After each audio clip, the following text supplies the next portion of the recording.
Hello my friends, John LaRuffa here with another Unbiased unboxing. And in this episode, we're going to take a look at Messina 1347. So I've been waiting for this game for a while. It just finally came through the Rio Grande pipeline. Let's see what's inside this guy.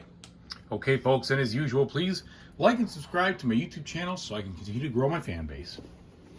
Looking at the front, these people seem a little concerned. Got a dead rat here. Looks like something bad's about to happen. I do like the fact that in the back it shows me all that you get, which is cool, in little pictorial form, which is fun. And the game set up, fantastic. Good work, Rio Grande, on that one. Now, let's hope that the production value is in good shape, because I have had a couple of Rio Grande games that have been a little thin on the component side. And I quite literally mean thin. You know, it just seems like things were not as robust. And this was an expensive game, so hopefully they'll be more robust. Okay. Nothing special on the inside there. We've got a bunch of wooden pieces here, the standard discs and meeples that have become synonymous with Euro games. Here we've got, looks like rats. So we've got a couple of rat meeples here. Let's see if I can zoom in on one that doesn't flip over. There's the little guy. All right, and then some dark wood and a couple of different cubes, black, and this one maybe for a round marker. Okay, we've got some bags and a couple of these guys for a dial, most likely. Looks like we'll be putting some stickers on some things. And then very thin looking player aids, which are okay for player aids. I don't mind that, because as long as they don't warp, sometimes it's easier that way. Let's just take a quick peek without marking them. They did put them in a little bit of a looser fitting bag, which I also appreciate, so it's not all bent up. Thank you. All right, so these are definitely very thin. They're glossy. They should lay fine on the table. They're going to be all right. So it's all pictures here, as you can see, on both sides.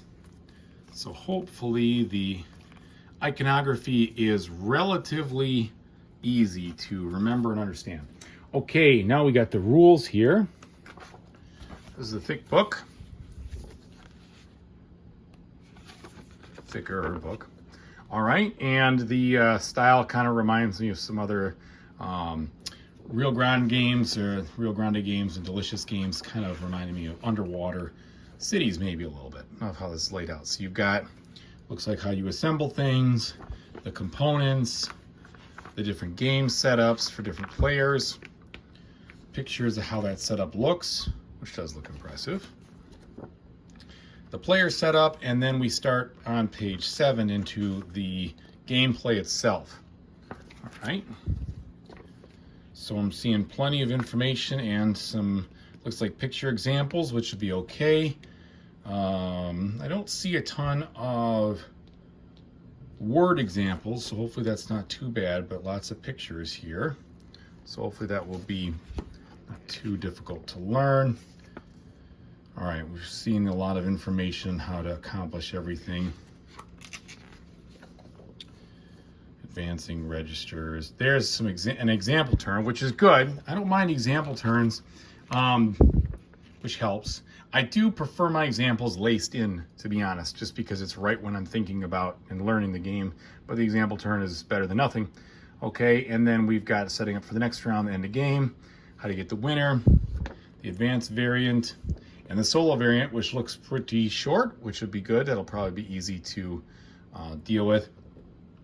Looks like, I can't tell.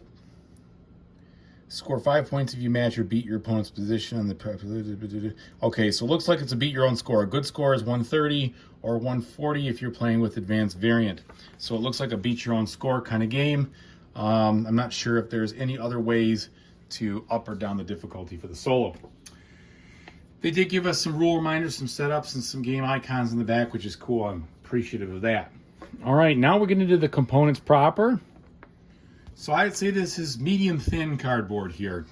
I hope that doesn't have a warp issue, but it's certainly on the thinner side.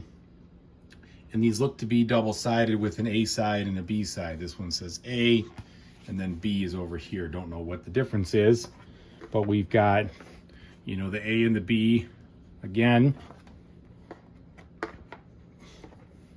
A and the B. So that looks like the A sides have the colors, the B side is black. Maybe that's just for the, not black, but just other side. Perhaps that's for something else. The Solo, the Advanced, don't know. Okay, then we've got these dials here. Artwork looks good. Lots of little things to punch out. Lots of little spots to put stuff, cube-wise most likely. All right, and then a ton of different board components themselves. So the artwork looks great. Looks like it's fairly easy to read what you're doing here, what you get. So I think it'll look fun playing it and set up. And there's certainly a ton of cardboard. Again, medium thin, but there's a lot of it here. So I'm okay with that because there are so many components. So that's all right. Because look at that, I'm still going through this thing. So you get a lot of bits in this one. No wonder why it's so expensive. All right, whoops. And finally, what looks like maybe a scoreboard of such, plus some kind of round track right there at the bottom. So lots of good looking components here. I'm very excited to give it a try. I'm sure there's a board here for 1 and 2, and then maybe 3 and 4 players. Most likely, trying to just take a quick scan to see if that is the case. Don't know. But either way, thank you very much, everybody, for watching. I really appreciate it. And whatever you do gaming-wise in the future, I hope you have a fantastic time doing it. Take it easy now.